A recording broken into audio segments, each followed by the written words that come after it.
The Himalayan 452, a beauty in its own right, and engine and chassis balance, so beautiful.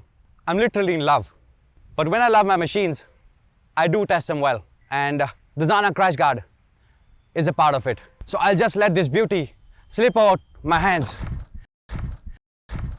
and just take you through the little video in this fall and cover with points all the contact points that this motorcycle touches and why and how they were conceived and designed in such a way. So if you look at it, I dropped this motorcycle. The handles have obviously touched the ground. The tank protection cage given to you by Ari has done its job.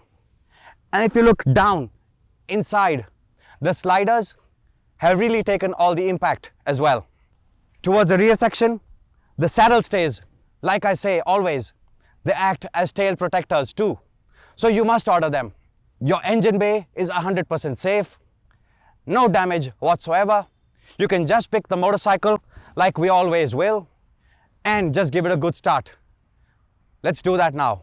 So we dropped the Himalayan and notice the impact points.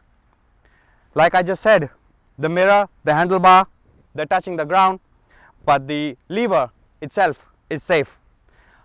I'll now try and pick up the motorcycle for you and let's see what has happened.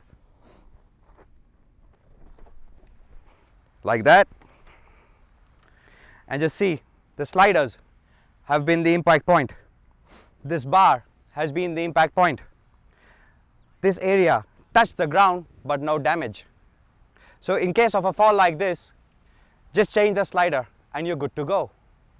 The engine is safe, the brake pedal is safe, the foot pegs are safe. I just wipe the handle here, wipe the mirrors, and I'm good to go. That's what takes time, logic and science to develop.